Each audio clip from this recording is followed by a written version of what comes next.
एक भूमिका फिर से बनाते हैं कल की तरह। जैसे कल खत्म किया था हमने अबहट्ठ पे, तो आज हम थोड़ा-सा इसकी भाषिक विशेषता समझेंगे और व्याकरणिक विशेषता एक रिकैप लेके चलेंगे कि क्या-क्या है। जैसे अबहट्ठ में अपभ्रंश में क्या होता था कि अब ह्रस्व स्वर और दीर्घ स्वर सेम तरह थे और पाली की तरह ए और औ का लोप था। री की जगह री मिलने लगा था या फिर आ, ई, उ, ए मिलने लगा था। उकार बहुलता आ गई थी, 3 प्रकार की अनुनासिकता, जो अबहट्ठ में जाने पे शायद एक प्रकार बचे। स्वर भक्ति हो जाता था, मतलब जैसे संयुक्त व्यंजन है तो संयुक्त व्यंजन में एक व्यंजन लोप हुआ और एक व्यंजन आ जाता था, एक स्वर और आ जाता था, स्वर भक्ति उसे बोलते हैं। स्वर लोप भी होने लगा कि जब 2 स्वर हैं तो वहां पे एक स्वर गायब कर दिया जाता। व्यंजन माला में अंगा, इया, ना, सा, स, मूर्धन्य सा और तालव्य सा दोनों गायब थे। टा वर्ग प्रधान भाषा थी, मतलब टा वर्ग टा, ठा, डा, ढा, अड़ा इसमें लिखे जाते थे।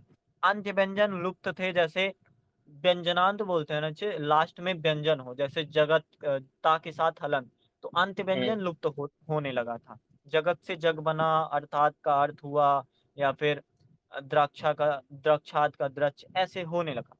संयुक्त व्यंजन समाप्त हो गए। जैसे अभी प्राकृत और पाली में एक विशेषता थी कि व्यंजन का द्वित्वीकरण होता था, तो यहाँ पे भी द्वित्वीकरण हो रहा है, चीजें डबल होंगी, लेकिन संयुक्त व्यंजन समाप्त होने लगा। व्यंजन का द्वित्वीकरण समाप्त हो गया। व्यंजनों में परिवर्तन होने लगा। छा की जगह क आ गया, ध्या की जगह ज आ गया, ज्ञा की जगह ड़ आ गया, त्या की जगह च आ गया। और जैसे बीच बीच में जैसे व्यंजन के का, खा, चा, जा, ता, दा ये आए तो इसकी जगह क्या होने लगा था, या तो आ हो जाए या तो या हो जाए। जैसे बचन, तो बचन को बदल के क्या कर देंगे। वचन को सर हाँ, बीच में वयन चा हो आ रहा है। जाए, क्या क्या हाँ सर? हाँ, सही कह रहे अच्छा, हो, बीच में चा आ रहा है तो हो जाएगा बयन। अब इसमें सर य और में चीज क्या, वो य में बदल जाएगा। हाँ हाँ, या में बदल जाएगा। और चीज इसमें क्या होने लगी, जो महाप्राण व्यंजन थे, महाप्राण व्यंजन मतलब कि दूसरा वर्ण और चौथा वर्ण, जैसे खा और घा, ख- तो उसकी जगह हा रूप आने लगा।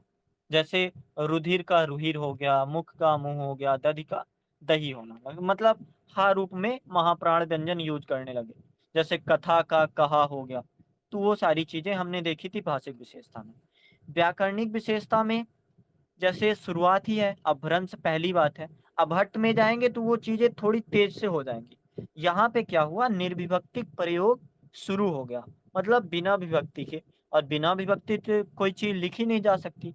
तो एक प्रत्यय लगा, ही प्रत्यय, कर्म, करण, संप्रदान, अपादान, अधिकरण आदि के लिए ही प्रत्यय शुरू हो गया।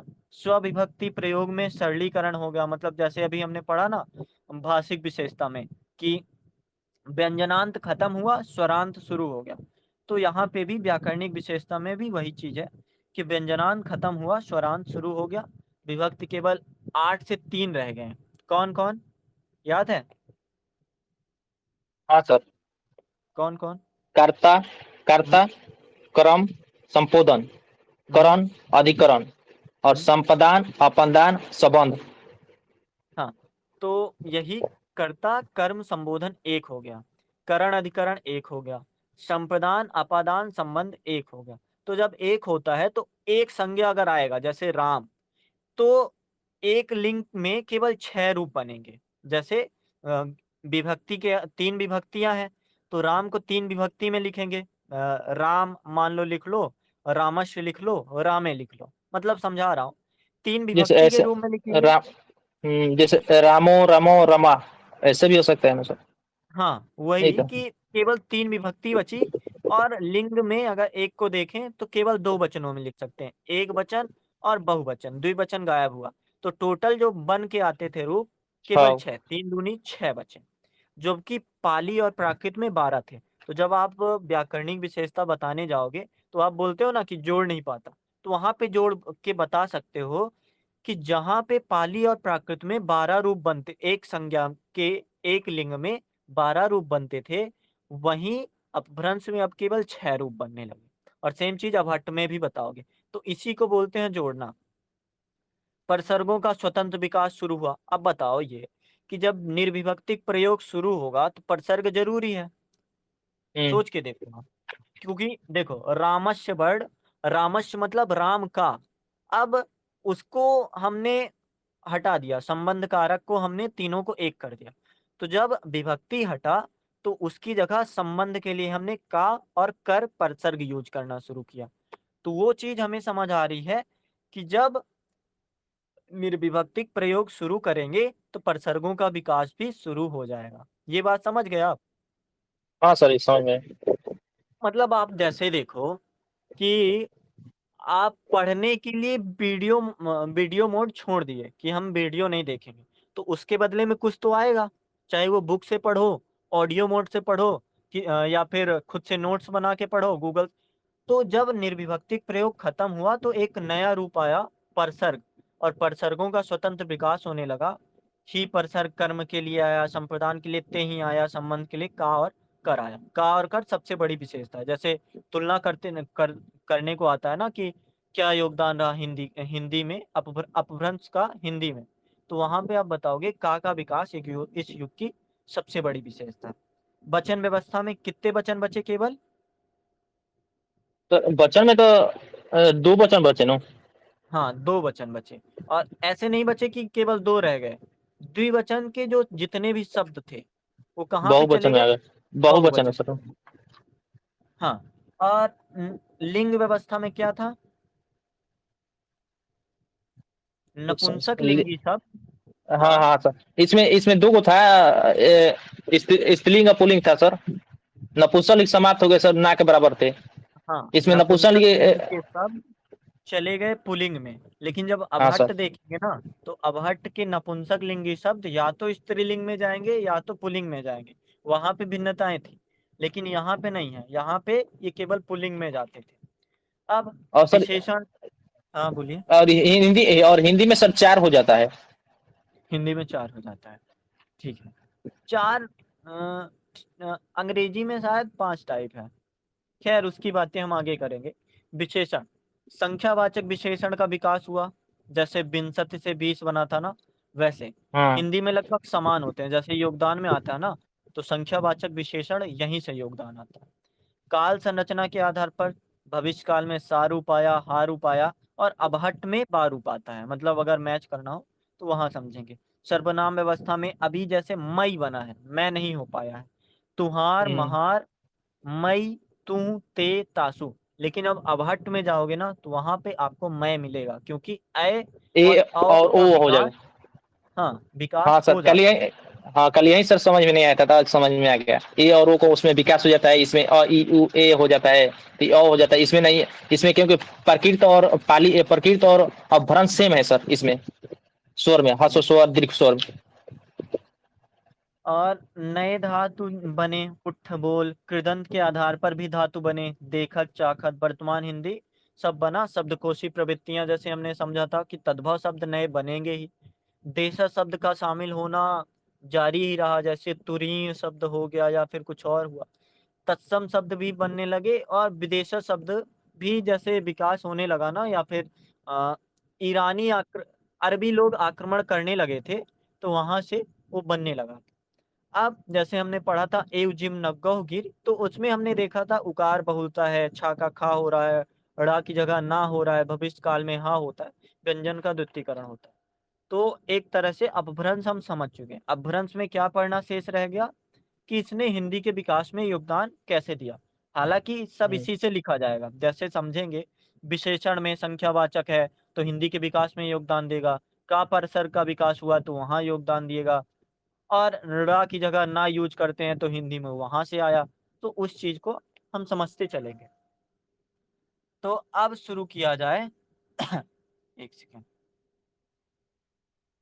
अब हम शुरू करते हैं अबहट्ठ। आप पुराना समझ गए ना क्या है? हाँ सर, इसमें समझ गए थे सब। और दिक्कत नहीं देखो, हो रहा था कुछ भी इसमें। अब इसमें भी जैसे समझ गए कहते हैं हो आप ज्यादा। अबहट्ठ को कि जोड़ते नहीं आता। अबहट्ठ को आप कैसे जोड़ोगे? एक तो ये जोड़ोगे कि इसे परवर्ती अपभ्रंश कहा जाता है, मतलब परवर्ती मतलब अपभ्रंश के बाद का, जो बाद में आया तो परवर्ती अपभ्रंश कहा जाता है। एक चीज तो ये आपको समझ आई। दूसरी कि प्राकृत की भ्रष्ट भाषा थी अपभ्रंश। अपभ्रंश की भी जो भ्रष्ट भाषा है वो अवहट्ठ है। अवहट्ठ को अपभ्रष्ट बोला जाता है, मतलब अपभ्रष्ट का तद्भव रूप अवहट्ठ हो गया। मतलब अवहट्ट भी तद्भव ही शब्द है। जैसे होता है ना कि शब्द नए जन्म ले रहे हैं, तो अवहट्ट शब्द कहाँ से जन्म लिया? अपभ्रष्ट से। अब इसकी भाषिक विशेषता समझते हैं। भाषिक विशेषता में अभी तक जितना बताया क्या समझ आया, इसकी क्या होगी भाषिक विशेषता? जैसे सर समझ में नहीं करना क्या चाहते हैं। मतलब सबसे पहला जो हम लोग बोलते हैं कि स्वर के आधार पर, तो इसकी नई भाषिक विशेषता क्या हो सकती है? बाकी सब तो समान होगा, बिल्कुल से बदल तो जाता नहीं है ना? हम्म। हम्म। कुछ कुछ चीजें नहीं आएंगी। तो स्वर में क्या नया आया होगा? सर पढ़ा है इसमें आपने? हाँ पढ़ा है सर, थोड़ा सा दिक्कत हो स्वर में सर। स्वर जो होता है, हाँ, स्वर सर पहले भी लग जा रहा है कहीं कहीं के सर बताना। स्वर देखो, पहले लग जा रहा है कैसे? डिफाइन नहीं कर हाँ पा रहा। ठीक है, समझ गए। देखो, ध्वन संरचना में सबसे पहले स्वर आता है। स्वर में क्या हुआ? ह्रस्व स्वर, दीर्घ स्वर सेम प्राकृत, पाली और अपभ्रंश की तरह थे, लेकिन आय और औ वहां पे नहीं उपस्थित था, क्योंकि वहां पे थोड़ा कठिन लगता था। तो यहाँ पे उच्चारण के आधार पर आ गया। अय को आई बोला जाता है, औ को औ बोला जाता है, मतलब लिखा अय और औ ही जाएगा, पर उच्चारण के आधार पर ये उपस्थित हो गए थे। स्वर के स्वर तीन टाइप के होते हैं, नहीं अपभट्ट के हिसाब से केवल बात कर रहे हैं हम। तो ह्रस्व दीर्घ आ ई उ ए ओ, ह्रस्व में, और दीर्घ में आ ई उ ए आए ओ और औ, ये भी आ गया, जिसका उच्चारण आई और औ के रूप में होगा। अब जैसे हमने पीछे पढ़ा था मई। मई एक क्या है? सर्वनाम है, ठीक है। अपभ्रंश में अगर मई है तो अवहट्ट में वो क्या होगा? और वहां पे मैं सर हो जाएगा मैं हो क्योंकि जाएगा, क्योंकि ए हाँ का, अ हो गया, हो गया है इसमें हो जाएगा। ए आया है दीर्घ स्वर में। हाँ क्योंकि यहाँ पे मैं का, ए का विकास हो गया है। री के स्थान पर सेम विशेषताएं आ ई ए उ का प्रयोग होने लगा था। वहां पे भी वही चीज हो रही थी। री के स्थान पर री भी आता था और आ ई उ ए, तो वहां पे री था, लेकिन यहाँ पे अब री नहीं बचा है, यहाँ पे आ ई ए ओ उ। तो पृच्छ का क्या हो जाएगा? क्या सर? क्रीच। अगर पृच्छ लिखा है तो इसको री के स्थान पे हम क्या करेंगे? हाँ तो इसमें ई के बाद तो पृच्छ भी हो सकता है सर, क्योंकि इसमें बदल सकते हैं। इसमें पहले ही से बता दिया कि ई और ए और उ आए तो तो इसका प्रयोग तेई से बढ़ने लगा।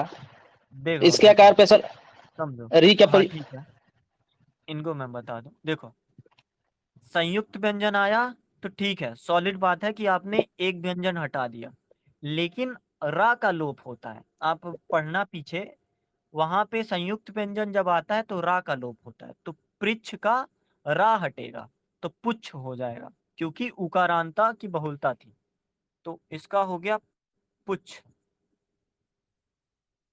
ठीक है। अब सर। पुच्छ से, देखो इसके आगे हम चले जाएं पुरानी हिंदी में, तो पुच्छ से जैसे द्वितीयकरण हास होने लगता है, तो पुच्छ का फिर लास्ट में हो जाएगा पूंछ। और पता है, सर फिर बाद में अनुनासिकता लगने लगती है, तो उसका हो जाएगा पूंछ, मतलब अनुनासिक लग जाएगा, ऊपर बिंदी आ जाएगी, तो वैसे विकास होता है, ठीक है। सर तो इसमें जैसे हृदय का ही कैसे होगा सर, इसमें नहीं पता चला। देखो, हृदय का ही, दा हटा दिया और रा हटा दिया। देखो क्या होता है, ही मतलब हृदय ही, लेकिन रा हटा तो एक चीज तो समझे कि हृदय हुआ। अब कभी कभी क्या होता है कि शब्दों को हटा देना उनकी एक छोटी विशेषता होती है, तो हृदय का ही कर दिया, दा को हटा दिया। जैसे अभी हम पढ़ रहे थे ना कि जो बीच में शब्द आ रहे थे तो उनके जगह या हो जा रहा था या फिर आ हो जा रहा था। तो अब हम्म। आप देखो एक सेकंड मैं लिख के दिखाता हूँ। हृदय है तो इसको बनाओ हृदय। हृदय कैसे लिखेंगे? ही द ये हृदय का बना हृदय। ठीक है। अब एक चीज हमने पढ़ी कि दा के स्थान पे अपभ्रंश में हमने पढ़ा था कि बीच में जो शब्द आए उनके स्थान पे या तो आ हो जाता है या तो या हो जाता है। तो या तो एक पहले से है तो या तो होगा नहीं, तो इसकी जगह आ हो जाएगा, ही आए। अब आ को हम चाहे लिखे या फिर लोप कर दें, या के साथ कर दें, तो इसका हो गया ही। समझे? हाँ हाँ सर। तो हृदय का बन गया ही। बिल्कुल। अब तीसरी विशेषता इसकी क्या है? जो जैसे अपभ्रंश में तीन तरह के अनुनासिकता मिलते थे। एक अनुनासिकीकरण, दूसरा अकारण अनुनासिकता, और एक अनुनासिकता गायब करने वाला। तो यहाँ पे दो चीजें तो नहीं मिली, एक चीज जरूर मिली, अकारण अनुनासिकता। मतलब जहां जरूरत नहीं होती थी वहां पे भी अनुनासिक लगा दिया जाता। जैसे द्युत, इसको क्या लिखेंगे? सही। देखो, जैसे ध्या का जा हो जाता था, ठीक है, होता था, हाँ हाँ सर। तो इसका पहले हो गया जुत।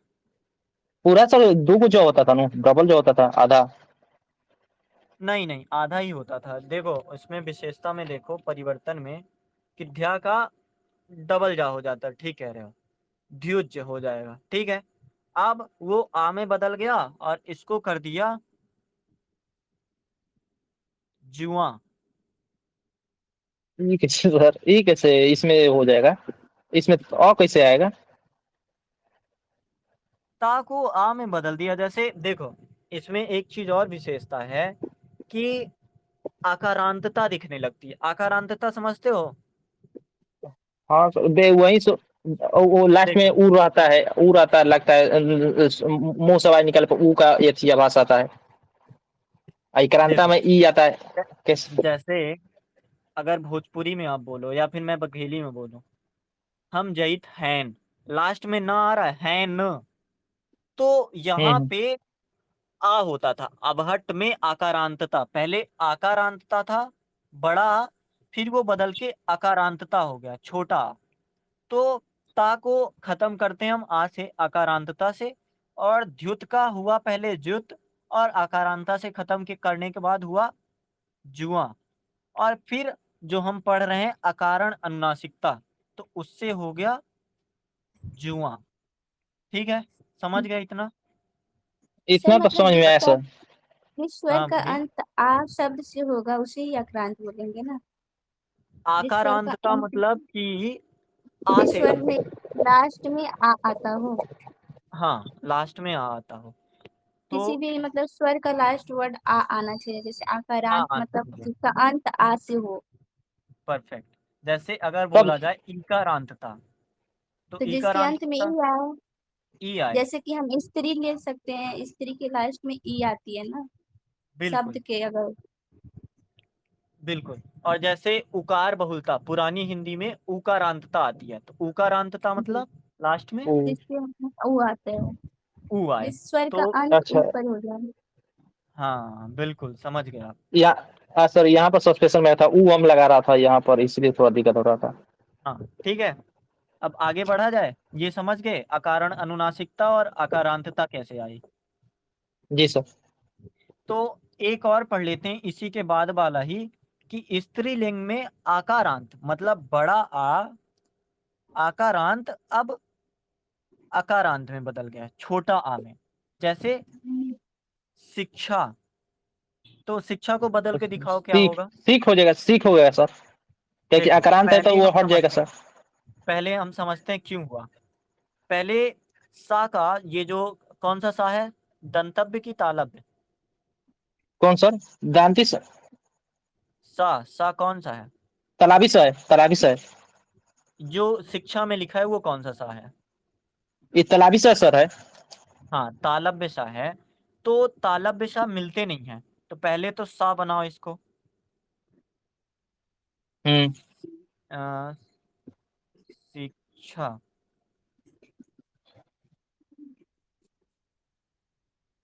सर इसमें पहले ही बात हुआ था कि सर सी का स हो जाता है। जैसे और सर आक्रांत है तो आक्रांत है तो हाँ, सर उसमें आ का हट जाता है सर, वो लास्ट वाला तो सीख हो जाता और है। एक चीज और देखो, पहले तो ये हुआ शिक्षा, फिर उसके बाद छा का हमने पढ़ा था खा हो जाता है, तो फिर हुआ हाँ सर। सीखा। फिर उसके बाद अभी हमने पढ़ा कि स्त्रीलिंग में आकारांता अकारांत होगा, तो तब जाके हुआ सीख। समझे कितना प्रोसेस चल रहा है आगे। सर तो सीख जैसे में अच्छा हाँ सर, सीख में हर सही तो दुर्घई सर इसमें हो जाएगा। हाँ, मान लो लिखा है भिक्षा, भिक्षा को बना के बताओ। भिक्षा हो जाएगा, भीख हो जाएगा सर। भीख हो जाएगा। पहले हाँ सर। ये जो, हाँ परफेक्ट, भीख हो जाएगा। तो ये समझ गए स्त्रीलिंग वाला और अकारण अनुनासिकता। हाँ बढ़िया, हाँ। समझ गए ना। मतलब अगर आपको दिखेगा तो आप समझ जाओगे कि स्त्रीलिंग में वो चीजें आकारांता अकारांता में बदल गई। और सिर्फ स्त्रीलिंग में नहीं, बहुत जगह भी आप, जैसे जुआ, जुआ में ये बड़ा आ ही है, मतलब आकारांता चल रहा है इसमें। लेकिन निद्रा में देखो, निद्रा में नींद हो गया, नींद। मतलब यहाँ पे भी नींद को कैसे देखोगे, नींद आना स्त्रीलिंग की तरह देखोगे कि नहीं देखोगे। हम्म। तो वहां पे अनुनासिकता तो आई, साथ ही साथ रूल नंबर 4 भी लगा कि आकारांता का स्त्रीलिंग में अगर आएगा तो आकारांत हो जाएगा। तो हमने 4 चीजें समझ ली। पहला कि ध्वनि संरचना में ए और औ वर्ड आने लगा, री के स्थान पर आ ई ए उ आने लगा, अकारण अनुनासिकता आने लगी, और स्त्रीलिंग में आकारांता की जगह अकारांता आने लगा। पांचवी चीज अब देखो, क्षतिपूरक दीर्घीकरण, मतलब द्वित्वीकरण की प्रक्रिया की क्षति हुई। अभी देखो, मृत्यु था, नहीं सबसे शुरू से चलते हैं, अ, संस्कृत से चलते हैं। मृत्यु था, ठीक है, तो इसका क्या बना, विसर्ग पहले मित हटा था। मित हो जाएगा सर। नहीं नहीं, पाली में चले ना, विसर्ग पहले हटा था, मिच्चू हुआ, हुआ था मिच्चू। हम्म। फिर उसके बाद ता का फिर चा हो गया, तो मित्त हुआ। मित्त सही कर रहे हो। व्यंजन का डबलीकरण होता है, मतलब द्वितीयकरण। तो इसमें मित्त कैसे लिखेंगे,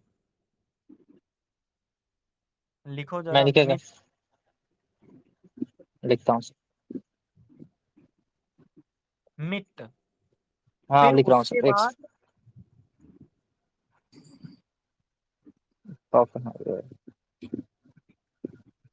इतना समझ गए, मित हुआ। फिर मित के बाद बोल रहा है कि द्वितीयकरण की प्रक्रिया क्षति हुई, मतलब खत्म हो गई, मतलब मीत हो गया। इतना बचा, डबल खत्म हो गया। जैसे कर्म, मान लो कर्म था, कर्म से कम्मो बना था, कम्मो से कम बना कम। था। अब बोल कम रहा कि द्वितीयकरण की प्रक्रिया क्षति हो गई, तो अब तो अभट्ट काम, में क्या बना, अभट्ट में क्या काम बना, काम हो काम। जाएगा। परफेक्ट। अब काम ये बताओ कि क्या हिंदी में मिलता है। हाँ सर, काम हिंदी में हाँ, सर काम हो जाएगा, मिलेगा। मिलेगा। मतलब एक विशेषता ये भी जैसे पूछता ना कि साहित्यिक योगदान या फिर हिंदी के विकास में योगदान, तो क्षतिपूर्वक दीर्घीकरण यहीं से लिया गया है। आगे बढ़ा जाए, पांचवा रूल खत्म। हम्म।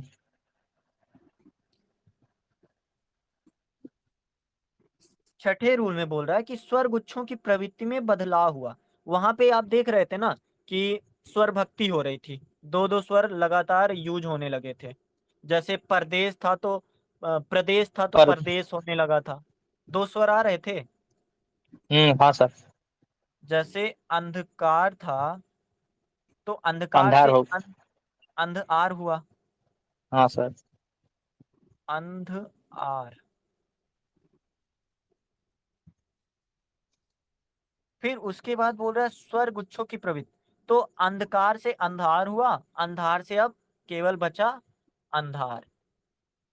देखो साथ में ही कर दिया, हाँ साथ में ही उसको कर दिया कि है तो दोनों में डबल डबल आ, लेकिन साथ में कर देना। जैसे संस्कृत में आप देखते होंगे कि लिखा साथ में ही है, मतलब वही निकलेगा, पर साथ में कर देने से एक लाइन कम हो जाती। जैसे अगर लिखना हो अ, निम्न अनुसार, मान लो लिखना हो निम्न अनुसार, तो इसको हम कैसे, एक करके बता दो जरा। हेलो। हाँ, सॉरी सर, आपको बीच में डिस्टर्ब कर रही हूँ, तो क्या आप बता सकती हो आप किस क्वेश्चन का डिस्कशन कर रहे हो? हम अबहट्ट और पुरानी हिंदी की बातें करेंगे, भाषा खंड की चर्चा कर रहे हैं हम। फर्स्ट पेपर की। हाँ, तो पता है इसका क्या हो गया, निम्नानुसार ऐसे हो जाता है ना, मतलब साथ है तो आ साथ में ही, लेकिन प्रवृत्ति में, स्वरगुच्छों की प्रवृत्ति में बदलाव देखने को मिल गया। तो इस तरह से होने लगा, इस चीज को समझ गए। जैसे उपवास का उपआस हुआ और उपवास का उपास हुआ, वैसे उपवास और इसका वहां इसमें अपभ्रंश में बदल के आया था उपआस, और अबहट्ट में हो गया उपास। ठीक है, समझ गए कैसे हुआ। जी सर। हाँ, आगे बढ़ा जाए अब। जी सर। अब एक चीज और हुई, जैसे वहां पे क्या हो रहा था, अ, अपभ्रंश में अगर दो व्यंजन आए तो एक व्यंजन गायब कर दो, हो रहा था ना। हाँ, तो इसमें सर सेम लगेगा सर रूल। स्वर इसमें इसमें क्या, एगो हट जाएगा। हाँ दो इसमें आते क्या हैं तो एक होगा, स्वर हट जाता है। नहीं नहीं, सेम चीज तो है, पर इसमें क्या होगा, अगर दो स्वर सेम से आए, स्वर जानते हो ना, आ ई उ ए हम्म। ओ, तो दो हम्म। स्वर अगर सेम सेम आए तो एक ही बचेगा। ठीक है, जैसे लिख दूं धरित्री, धरित्री, लिखा ही नहीं जा रहा है। और धरित्री लिखो जैसे,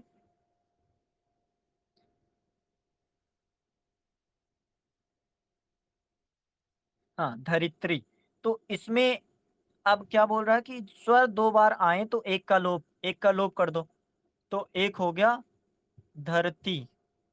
और ता का, ये पता है हमें कि अगर ता आए और साथ में रा रहे तो एक रा का लोप हो जाता है, तो उससे बचेगा इसका धरती, मतलब एक स्वर लोप हो गया और एक रा लोप हो गया।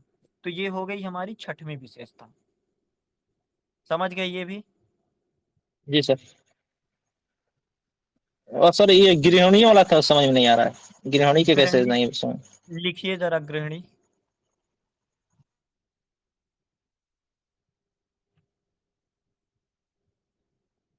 नहीं समझ आया, ठीक है एक सेकेंड। गृहिणी, तो हा में ई की मात्रा है, अणा में ई की मात्रा है, दिख रहा है जो दो जगह, तो एक हट जाएगा। पहले तो ये हम रूल से देखते हैं, रूल नंबर 6 बोलता है कि एक ई हट जाएगा, तो उससे हुआ गिहड़ी। ठीक है, अब दूसरा, इसमें देखो गा का घा बना दिया। अभी हम देख रहे थे जैसे कि बहुत से शब्द, जैसे पाली में क्या देखा है हमने कि का की जगह गा यूज होने लगा था, तो यहाँ पे कहीं कहीं पे कुछ कुछ शब्द बदलने लगे थे।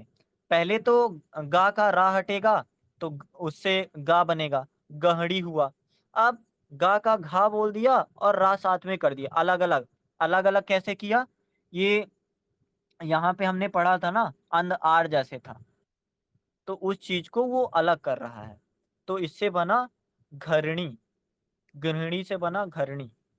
थोड़ा टफ है पर समझने में अगर देखो तो पाली में हो रहा था, का की जगह गा यूज होने लगा था, ला की जगह रा यूज होने लगा था, रा की जगह ला यूज हो रहा था, कर्म की जगह कर्ता की जगह कर्म आ रहा था। तो वैसे ही यहाँ पे भी किया गया है, चीज बदली गई है, पर हमें नहीं केवल तो अभी। इस सर हाँ इसमें तो इसमें रूल तो नहीं था, तो इसलिए दिक्कत हो रहा था ना, इसमें कैसे है। हाँ, रूल नहीं है पर फिर भी एक रूल हम समझ रहे हैं कि दो जगह अगर स्वर आ रहा है तो एक स्वर गायब हो जाएगा और केवल एक स्वर बचेगा। और दूसरी चीज हम देख रहे हैं कि रा है, जो गा में रा लगा है, पदेन रा, तो वो गायब होके घा बन गया, मतलब गा बना। फिर उसको अलग करके अलग अलग कर दिया स्वरलोप के साथ, अ, सरलीकरण कर दिया।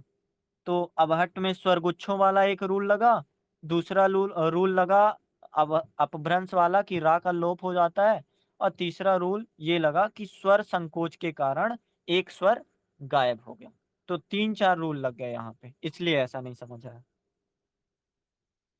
और गा को का कर दिया, तो ऐसी विशेषताएं हालांकि देखने को नहीं मिलती हैं, पर कहीं कहीं मिल जाता है ये शब्द।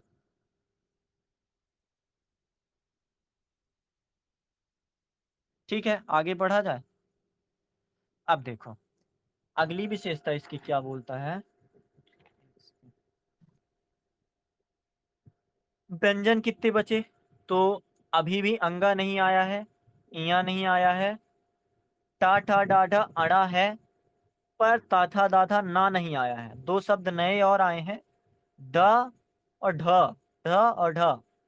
और साथ ही अभी भी ना तो सा आया है, ना तो स आया है, मतलब ना तो मूर्धन्य श आया है, ना तो तालव्य श आया है, अभी भी गायब है। और ता त्रा ज्ञा, तो जैसे वहां पे ही था कि व्यंजन का द्वितीय व्यंजन या फिर संयुक्त व्यंजन नहीं रहता।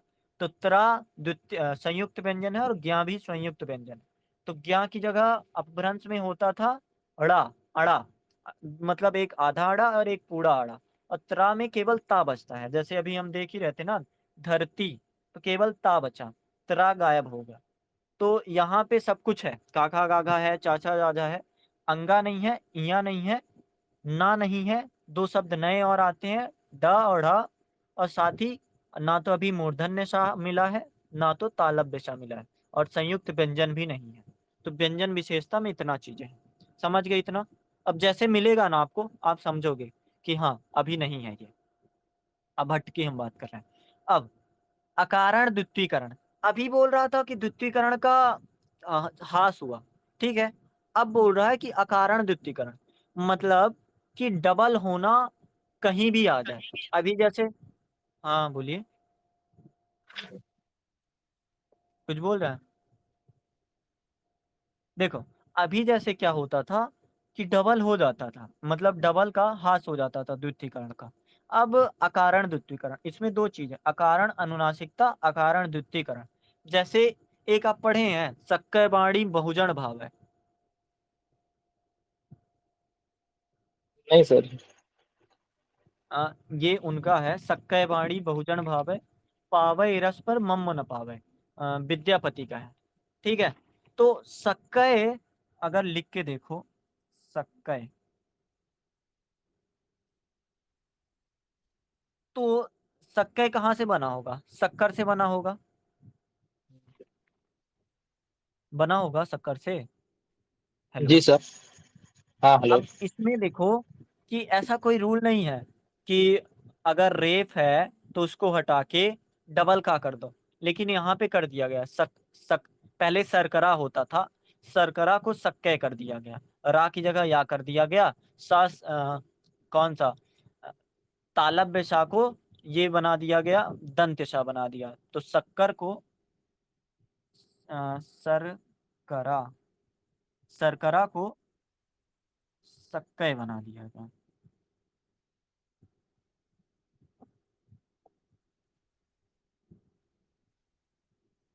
लिख के बताओ जरा कैसे।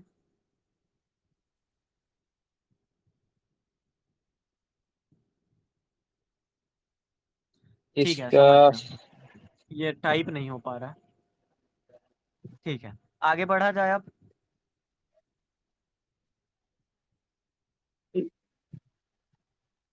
हाँ टाइप नहीं हो पा रहा है, समझ गए शायद सरकरा कैसे है, सरकरा से बना सक्के। तो ये रूल है अकारण द्वितीयकरण, मतलब बिना कारण के द्वितीयकरण का आ जाना। अब अगली चीज समझते हैं, बहुत जल्दी खत्म हो रहा है। अल्प प्राण और महाप्राण व्यंजनों में जो परिवर्तन अपभ्रंश में आने लगे थे, वही परिवर्तन यहाँ पे भी दिखे। मतलब का गा चा ता दा की जगह या में रूपांतरण हो जाता था अल्प प्राण में, और महाप्राण में खा घा था महाप्राण जानते हो ना, दूसरा और चौथा। चौथा। तो जैसे लिखा है कागज, तो कागज में क्या होगा, अल्प प्राण में अगर इसको बदलोगे तो क्या होगा? कागज हो जाएगा सर, क का ग हो जाता है। कायज हो जाएगा। अगर लिखा है, हाँ, का, अगर लिखा है, कागज हो जाएगा सर, वही हो जाएगा सर, कागज हो जाएगा। हाँ, अगर लिखा है निभाना, मतलब ये संस्कृत तो नहीं है, पर अगर लिखा है निभाना, तो ये महाप्राण को कैसे काहे में बदलोगे? सर इसमें भ का ह हो जाता है तो निहाना हो जाएगा सर, चाहे निहाना निराना हो हो जाएगा। जाएगा। निहाना हाँ, नौ सर बदल जाओ मैं कि नहीं बदलेगा यहाँ, नहीं तो निहाना हाँ, हो जाएगा। निहाना हो जाएगा। मान लो लिखा है कथनी, तो क्या हो कहानी हो जाएगा? जाएगा सर, कहानी कहानी। कहानी। बिल्कुल। ठीक है, तो भाषिक विशेषता हमने पढ़ ली पूरी तरीके से। आप अगर देखोगे तो पहचान जाओगे बिल्कुल ना, कि कौन सा भाषिक विशेषता है। व्याकरणिक में आया हाँ जाए। हाँ पहचान जाएगा सर, व्याकरण में थोड़ा सा दिक्कत हो रहा था और दिक्कत नहीं हो रहा।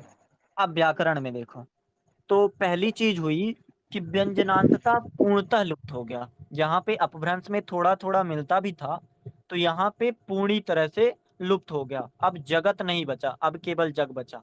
अब अर्थात नहीं बचा, अब केवल अर्थ बचा। तो व्यंजनांतता पूर्णतः अंत हो गया, मतलब पूर्णतः गायब ही हो गया, समझ लो। दूसरी चीज क्या आई? आकारांत और अकारांतता की प्रवृत्ति। हमने अभी पढ़ा था ना कि जहाँ स्त्रीलिंग है अकारांतता हो गया, और आकारांतता तो एक प्रवृत्ति है ही। तो दूसरी व्याकरणिक विशेषता हमने पढ़ ली कि अकारांतता की प्रवृत्ति आई, और ना ही विभक्ति बनी और ना ही प्रसर्ग। जो ना शब्द है वही विभक्ति भी है और वही प्रसर्ग भी है। जैसे अ, संदेशड़ो सविथरौ पर मई कहण न जाय। अब यहाँ पे ना जो है विभक्ति के रूप में भी आ रहा है और प्रसर्ग के रूप में भी आ रहा है। तो तीसरी विशेषता ये हो गई कि ना शब्द जो है विभक्ति भी बन गया और प्रसर्ग भी बन गया। और अभट्ट में शायद ड़ा लिखते हैं या फिर ना ही लिखते हैं। कणा तो लिखते जब हैं ना तुलना, सर, न कणा। हाँ, तुलना करेंगे तो देखेंगे क्या कहाँ पे क्या लिखते हैं। चौथी चीज क्या हुई होगी? जैसे आप बताओ कि जहां पे प्रसर्ग है तो विभक्ति की जरूरत है ही नहीं, कि है? आप सोच के देखो। जैसे रामस्य अगर लिखा है, रामस्य का अर्थ होता है राम का, तो आप क्या लिखोगे? रामस्य का, राम का नहीं लिखोगे। तो क्या आपको लगता है कि विभक्ति के साथ प्रसर्ग आएगा कभी?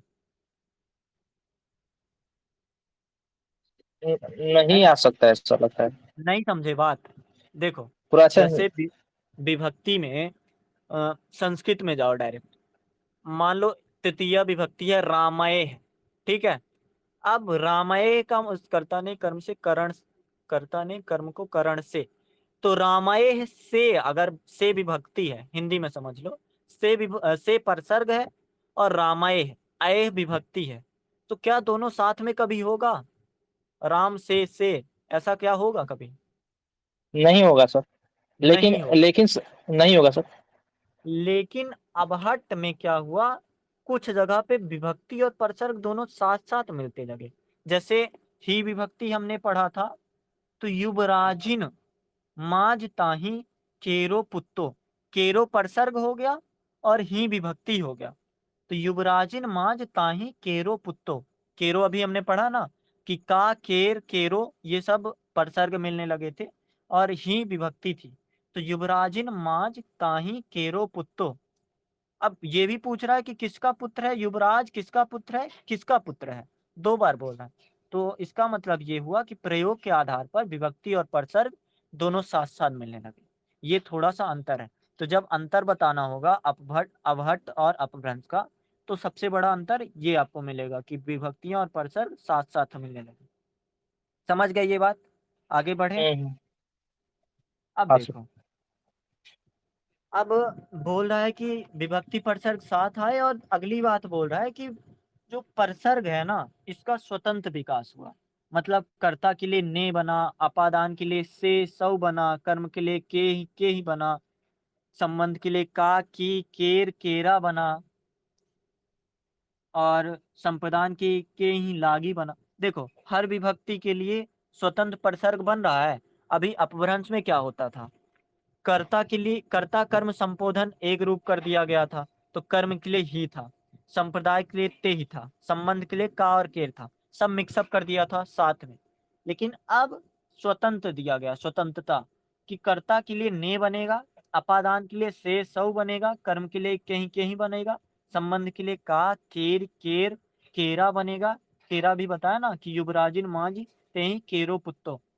और करण के लिए सौ से बना, अधिकरण के लिए माज मही बना, संप्रदान के लिए कहीं लाग बना। आप इसको एक बार पढ़ लेना नोट्स से, तो आपको समझ आ जाएगा।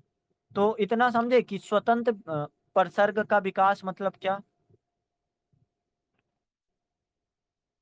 सर इसका मतलब हुआ कि उसमें सर वचन जो थे सर, ये थी क्या कहला, हम्म, वो जो प्रसंग विभक्ति। प्रसंग प्रसंग हाँ, विभक्ति सर थे, वो तीन ही थे, सब तीनों जुड़ गए थे, अलग अलग हाँ, तीन तीन थे। इसमें 8 हो गए, 8 स्वतंत्र हैं। आठों स्वतंत्र है और उनके लिए स्वतंत्र प्रसर्ग बने हैं। कि हाँ अगर सर। अधिकरण आ गया, मतलब अगर समझो संबंध आ गया, बताना है कि राम रावण का पुत्र है, या फिर यु युवराज किसका पुत्र है, अगर ये पूछना है, मतलब संबंध पूछना है, तो यहाँ पे विभक्ति बन गई, क्या बोलते परसर्ग बन गया, युवराजिन मांझ ताही केरो पुत्तो। लेकिन विकास हो रहा है परसर्ग का, तो विभक्ति भी यूज कर लिया और परसर्ग भी लगा दिया केरो। तो संबंध के लिए केरो केरो परसर्ग है। तो जैसे अगर कर्ता होगा, जैसे आपसे आपको सवाल पूछना है कि रावण को किसने मारा, तो कर्ता होगा कोई, बोलोगे राम ने, तो कर्ता के लिए ने परसर्ग आने लगा था। कहाँ पे, अबहट्ठ पे ही। तो ये काफी ज्यादा योगदान है, मतलब जब मानक हिंदी में जाएंगे तो वहां पे योगदान आपको देखने को मिलता है। तो ये चीज समझ गए, आगे बढ़ा जाए। जी सर। हाँ, अगली चीज हुई ही परसर्ग का प्रयोग बढ़ गया। ए विभक्ति को ए विभक्ति पता है, ए विभक्ति को तगारे ने अबहट्ठ की सबसे प्रमुख विशेषता बताई। जैसे अ, इसमें कुछ लिखा हुआ है, एक सेकेंड,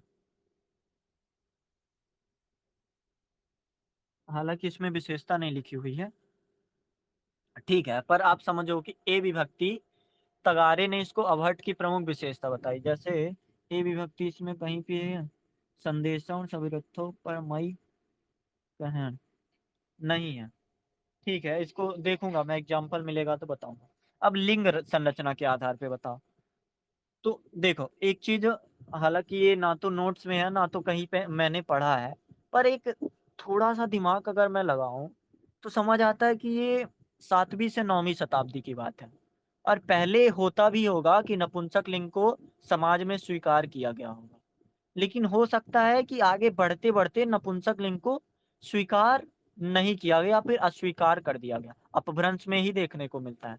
तो शायद और नपुंसक लिंग अस्वीकार होने के कारण ये भाषा से भी गायब होने लगे थे, या फिर भाषा में भी गायब करने लगे थे। या तो इनको स्त्रीलिंग में भेज दिया जाता था, या तो इनको पुल्लिंग में भेज दिया जाता था। तो जब हम बात कर रहे थे प्राकृत की, तो वहां पे बोल रहे थे कि नपुंसक लिंग खत्म होने पर थोड़ा सरल होता है।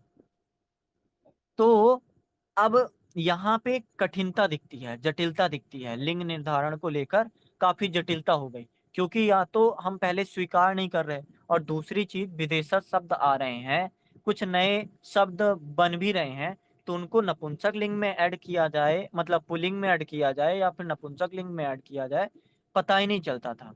तो उस चीज को हम सोचते हैं, और लिंग संरचना में हमें समझ आता है कि लिंग निर्धारण थोड़ा जटिल हो गया, क्योंकि नपुंसक लिंग को अपभ्रंश ने ही अस्वीकार कर दिया गया था। तो इस चीज को आप कैसे देख पा रहे हो, समझ पा रहे हो क्या मैं बताना चाह रहा हूँ। हाँ हेलो। सर, आप कहना चाह रहे, हाँ सर आप कहना चाह रहे हैं कि जैसे अपभ्रंश में नपुंसक लिंग कुछ कुछ अर्थ मिलते हैं, लेकिन यहाँ पर औहट में नपुंसक लिंग समाप्त कर दिए गए, जिससे कि बोलचाल या कठिनाई, व्याकरण में कठिनाई आने लगी। देखा, ये चीज़ तो मैं बोल ही रहा हूँ, साथ ही ये बोल रहा हूँ कि जैसे अपभ्रंश में आप देखते थे, तो नपुंसक लिंग चला जाता था कहाँ पे? पुल्लिंग में चला जाता था, तो इतनी कठिनाई नहीं होती थी। लेकिन अब ये निर्धारण करना कि नपुंसक लिंग स्त्रीलिंग में जाएगा कि पुल्लिंग में जाएगा, ये थोड़ा चीज़ों को जटिल बनाता है। तो इस जटिलता जटिलता को आगे सरल किया गया है पुरानी हिंदी में। अब देखो वचन व्यवस्था में आते हैं। वचन बहुत से शब्द मतलब बहुवचन के बहुत से शब्द एक वचन हो गए। हाँ और ही परिसर का प्रयोग होने लगा। सर्वनाम व्यवस्था में जैसे मैंने बताया था ना, ऐ और औ का विकास हुआ तो उत्तम पुरुष में मैं बना, हौ बना, मेरा बना, मध्यम पुरुष में तुम, तुम्हार, तुहार बना, अन्य में वह, उन बना। अब आप इसमें देख सकते हो मैं, मेरा, तुम और वह, ये सब मानक हिंदी के भी सर्वनाम में आते हैं। तो इनको भी हम थोड़ा समझ सकते हैं कि ये अभट्ट का योगदान है।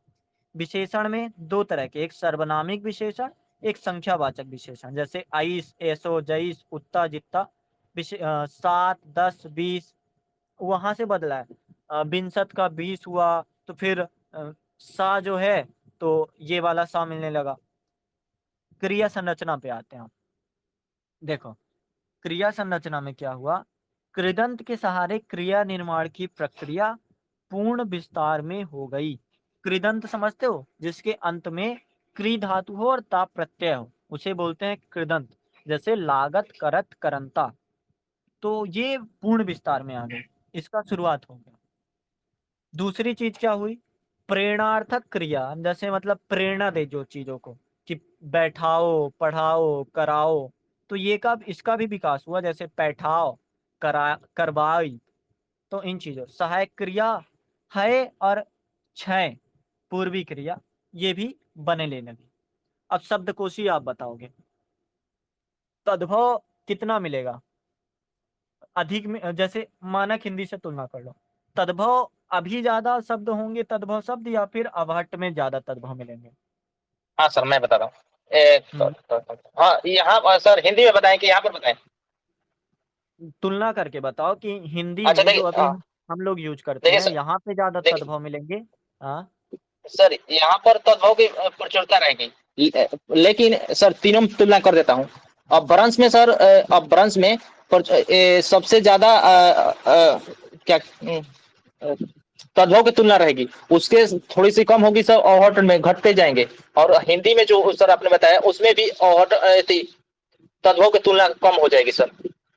हाँ देखो क्योंकि वर्तमान हिंदी में, क्योंकि सर विदेशज सब आने लगे हैं, देखो और मैं, देशज और हाँ विदेशज। समझा रहा हूँ। देखो वर्तमान हिंदी में देखोगे तो कुछ नए शब्द बनेंगे, जैसे टेक्नोलॉजी से जुड़े हुए शब्द बनेंगे, या फिर और भी बहुत से शब्द बनेंगे। तो तद्भव शब्द तो हैं, लेकिन अवहट्ट विकास का अगला क्रम है। जैसे पहले प्रयोग होता है, फिर प्रयोग के आधार पर चीजों को स्थापित किया जाता है। तो अवहट्ट में अपभ्रंश से भी ज्यादा तद्भव शब्द मिलेंगे। अब अपभ्रंश में थे, बन रहे थे, लेकिन अब थोड़े और अधिक मिलेंगे। देशज शब्दों का विकास और तेजी से दिखेगा, कि और देशज शब्द आ रहे हैं, बप हो गया वगैरह वगैरह। अरबी और फारसी तुर्की परंपरा, मतलब देख ही रहे हो कितना 7वीं से 9वीं शताब्दी में आक्रमण वगैरह हुआ, लोग व्यापार के लिए आते थे, घूमने आते थे, शिक्षा के लिए आते थे। तो उन परंपरा के शब्दों का भी आना जायज ही होगा।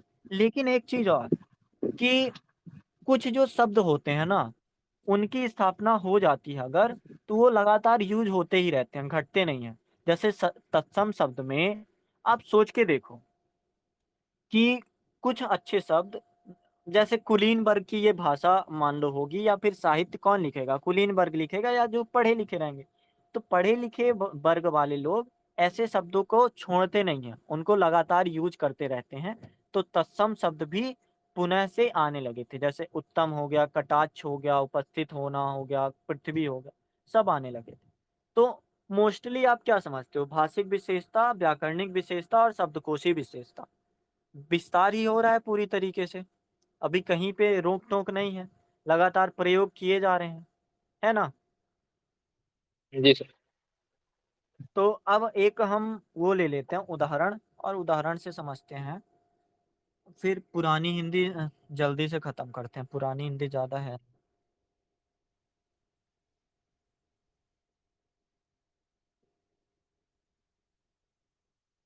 देखो, संदेशणों, तो पहले आपको दिखेगा कहीं पे जो सा है, तालव्य नहीं, तालव्य सा और पैंतीस। मूर्धन्य सा कहीं पे भी नहीं दिखेगा। ठीक है।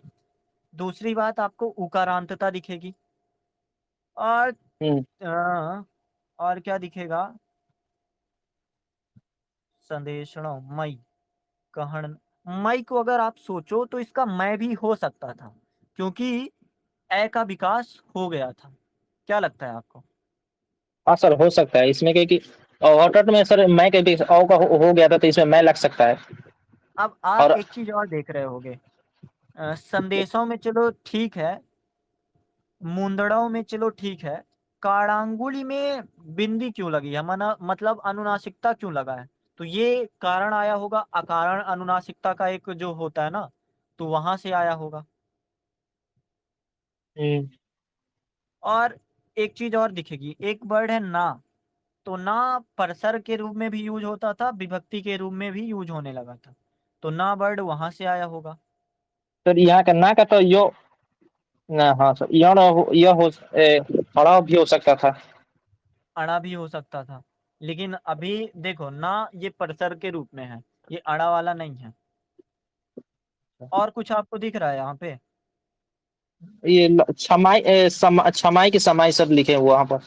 एक चीज और है, जैसे इसमें भले नहीं लिखा है, पर दिख रहा है आपको, संदेशणों सबृद्धों पर। पता है, मानक हिंदी में पर का पे हो जाता है, पर यहाँ पे पर है, फिर हिंदी में फिर ये पर हो जाता है। अभी जैसे हम पर यूज करते हैं, तो खड़ी सर बोली में। हाँ, पर क्या पल हो जाएगा सर, र का ला हो जाएगा, पर न हो जाएगा। हाँ, ला हो जाएगा, लेकिन पल का अर्थ अलग निकलता है ना। पर ये परसर की तरह यूज का बता रहा हूं मैं। परसर्ग जैसे होता है, दो चीजों को जोड़ता है। जैसे संदेशणों सबृद्धों पर, संदेश तो पहुंच जाता पर, तो ये पर वो वाला है। हाँ, खड़ी बोली का वर्ड है, और ये खड़ी बोली में पे हो जाता है या फिर पे हो जाता है। तुम पे ये है, या फिर संदेश तो पहुंच जाता पे, पर थोड़ा सटीक नहीं बैठ रहा। तो इस चीज को आप देख के समझोगे कि अवहट्ठ की ये विशेषताएं हैं। या फिर आप जैसे इसको ले लो, देसिल बयणा सबजन मिठा, तैसन जंप्यो अवहट्टा। तय, तय वर्ड आया, ये हमने देखा। चलो ठीक है, आगे हम समझेंगे। अभी हम पुरानी हिंदी को करते हैं, फिर तीनों की तुलना करते हैं। थोड़ा लेट हो जाएगा नहीं तो। समझ गए ना? थोड़ा थोड़ा हाँ तो सर। समझ गए। जैसे उकार बहुलता थी, तो ऊ देखो हर जगह पे ऊ मिल रहा है, संदेशण सविरत्थव, मूंदड़व, तो उकार बहुलता ही तो दिख रही है। अब पुरानी हिंदी की बात करते हैं, थोड़ी सी क्या क्या भिन्नताएं हैं आप बताते चले जाना। इंट्रो में क्या हम समझते हैं कि बोलियां स्वतंत्र रूप से प्रकट होने लगी थी। इस भाषिक स्थिति को जो गुलेरी जी थे ना, चंद्र शर्मा गुलेरी, तो इन्होंने पुरानी हिंदी कहा, द्विवेदी जी ने उत्तरकालीन अपभ्रंश कहा, वासुदेव शरण ने उदीयमान हिंदी कहा, और डॉक्टर शिव प्रसाद ने परिवंशी हिंदी कहा। इसमें साहित्य भी लिखे गए, रोड़ाकृत हो गया, विद्यापति हो गया, मुल्ला दाऊद हो गया, अमीर खुसरो हो गया। तो ये सब अब समझो, अभी तक हम केवल भाषिक विशेषता और व्याकरणिक विशेषता करते थे, लेकिन अब अगर साहित्यिक विशेषता भी आ जाए, तो आप कोई टेंशन वाली बात मत रखो, क्योंकि आएगा, क्योंकि लिखे गए हैं। अब भाषिक विशेषता में, अब जैसे अवहट्ट में क्या था, आय और औ था तो जरूर, लेकिन तो यूज इस कैसे हो रहा था? आई और औ में। लेकिन यहाँ पे अब आय और औ में ही यूज होने लगा। तो एक भिन्नता तो आपको ये दिखी कि विकास हो गया चीजों का। जैसे मऊर, म, एक सेकेंड,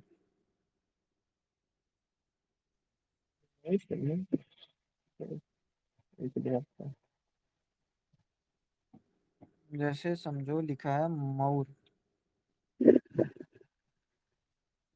तो मऊर का क्या हो गया यहाँ पे? और सर अब यहाँ पे विकास हो गया है, ए और औ का विकास हो गया है पुरानी हिंदी में। तो तो मऊर सर का क्या होगा? आऊ की जगह मोर क्या होगा तो सर, होगा? सॉरी ओ तो लगेगा क्योंकि ए और ओ का विकास हुआ तो ए यहाँ पर ए और विकास हुआ और हट में तो यहाँ पर भी ओ लगेगा लेकिन सर यहाँ पर ऊ कैसे इसमें हट जाएगा क्योंकि आप बताए थे देखो देखो जोड़ के देखते हैं। ये ऐसे लिखा है माँ प्लस आउ,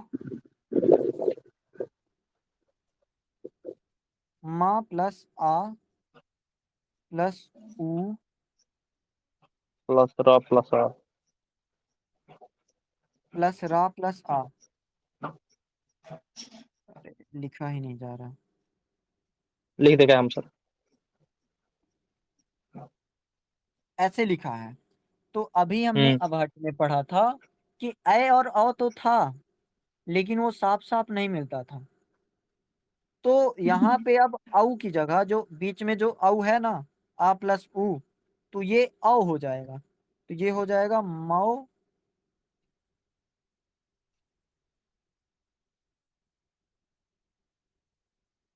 र, मौर। ऐसे हो गया ये। समझ गए? हाँ सर मतलब कुछ वहां कष्ट। वहां था जरूर, पर विकास नहीं हुआ था। और यहाँ पे विकास हो गया, व्यापक रूप से यूज होने लगा। री के स्थान पर जो आ ई उ री आता था, अब तेजी से मतलब और शब्द दिखने लगे। अभी पहले कम शब्द दिखते थे, अब और शब्द दिखने लगे।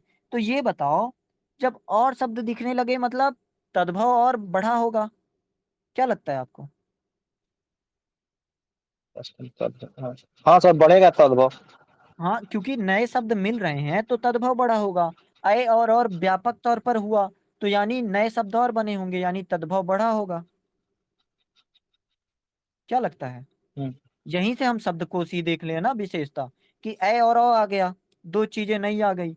और री के स्थान पर आ ई उ री बहुत तेजी से विकास हुआ, मतलब और अधिक शब्द आने लगे होंगे। अब तीसरी चीज क्या हुई, सभी शब्द स्वरांत होने लगे। मतलब जहां पहले लगभग थे, अब सभी हो गए, तो यानी और शब्द आए होंगे। स्वरों का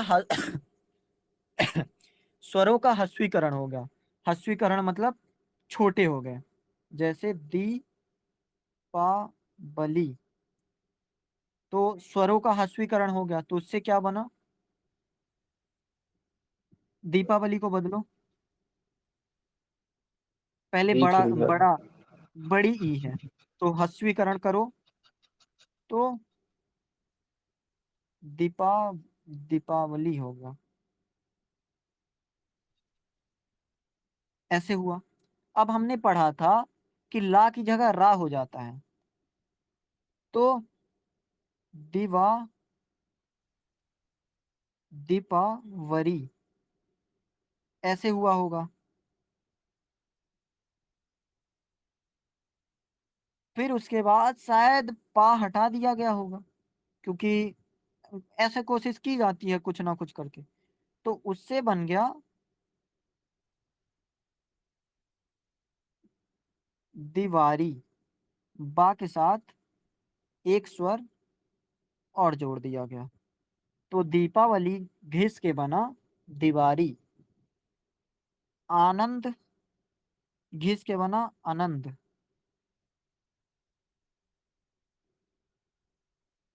ठीक है सर। ऐसे समझे? हाँ सर कहीं कहीं दिक्कत हो रहा है जैसे कि यहाँ पर सर बूथ वृद्ध वृद्ध का सर बूढ़ो बढ़ा इसमें ऐसा ऐसा सर में वो थोड़ा सा दिक्कत हो रहा है वो वैसे उस समय। पीछे पिछला वाला है, देखो।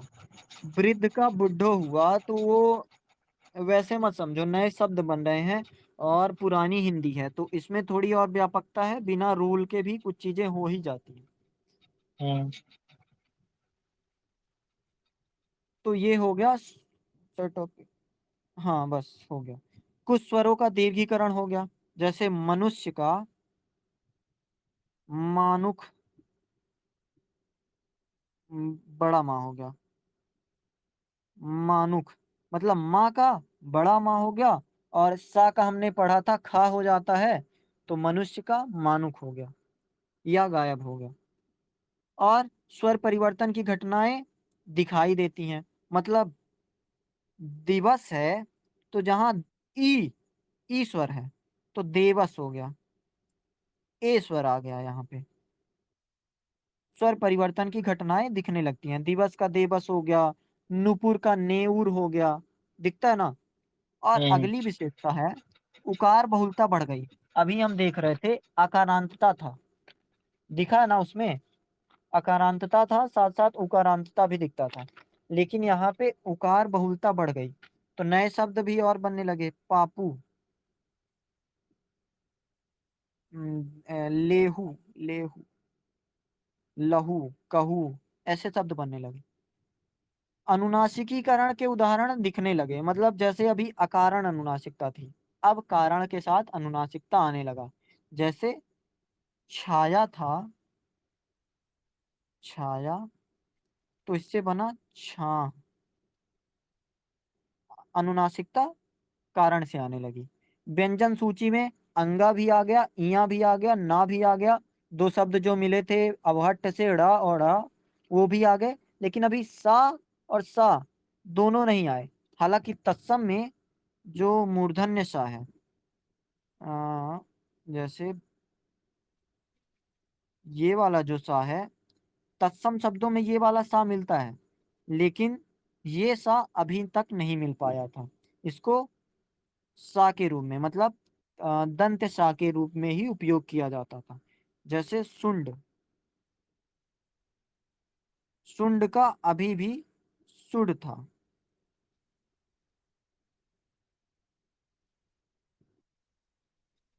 हाँ, सूंड था। शंख का अभी भी शंख ही था। अल्प प्राण व्यंजन में, अल्प प्राण में अभी हमने क्या पढ़ा था, सेम विशेषता अभट्ट जैसे। अल्प आ, आ और या, अल्प प्राण में आ और या आते थे, जैसे कागज का कायज हो जाता था, और महाप्राण में वही हा आता था।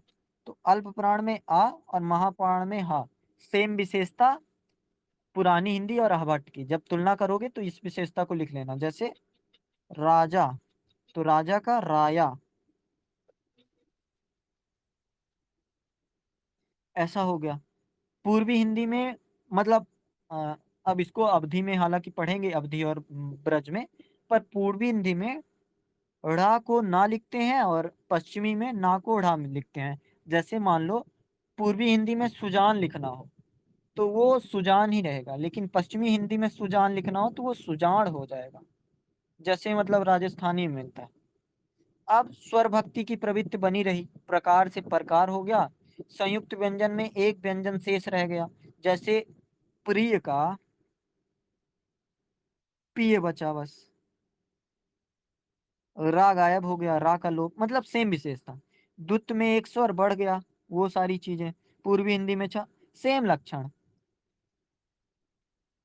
और जैसे छा, छा में बदल गया पूर्वी हिंदी में, इसको हालांकि हम पढ़ लेंगे अवधि में। ला और रा एक दूसरे के स्थान पर आने लगे, सेम विशेषता अभट्ट जैसी। अब व्याकरणिक संरचना में जल्दी से समझो। कर्ता परसर्ग और बढ़ गए, नए नए आ गया, तई लागी, को कु काके की। इसको मैं भेज दूंगा नोट, तो पढ़ लेना क्या क्या पढ़ा। अधिकरण, मतलब जहां परसर्ग थोड़े कम थे अब परसर्ग और बढ़ गए। ही विभक्ति से सभी कारक का काम चल जाता था, जैसे राजा गर्भ बोले माही, वगैरह वगैरह। वचन में पुल्लिंग में बहुवचन ए और अन प्रत्यय से आ गया, बेटा का बेटे भी हो जाता था, बेटन भी हो जाता था। स्त्रीलिंग में अन न ए आ आने लगा, सखी का सखियन। हाँ, ओके। और लिंग में नपुंसक लिंग समाप्त हो गया, स्त्रीलिंग इकारांत हो गए। और सर्वनाम में कुछ शब्द हिंदी के समान आने लगे। विशेषण वही कि संज्ञा के अनुसार, जैसे अभी बताया था ना कि मान लो राम है तो राम ऊंचा होगा, अगर मान लो सीता है तो सीता ऊंची होगी। तो विशेषण संज्ञा के हिसाब से लगने लगा कि कौन सी संज्ञा है। मान लो राम और श्याम, तो राम और श्याम ऊंचे, उसके लिए ऊंचे हो गया। अगर अकेला राम बस है तो ऊंचा बस हो गया। अकेली सीता बस है तो ऊंची होगा। और सीता और गीता साथ में है तो ऊंचे होगा, या फिर अ, ऊंची होगा, कुछ भी हो सकता है, मतलब देखूंगा क्या है। क्रिया रचना में रा या रू उपसर्ग, त्रिदंत में कृदंत की, इसको कल मैं समझा दूंगा। शब्दकोश कल मैं पूछूंगा क्या है। और सब चीजें मतलब लगभग हो गई हैं। कल हम तुलना कर लेंगे पुरानी हिंदी और अवहट्ट और अपभ्रंश की, और कोशिश करेंगे कि 3-4 क्वेश्चन कर लिए जाएँ 2-3 दिन में। ठीक है, समझ गए? यस। कल मैं कोशिश करूँगा एक बार पुरानी हिंदी को फिर से रिवीजन कर दूँ।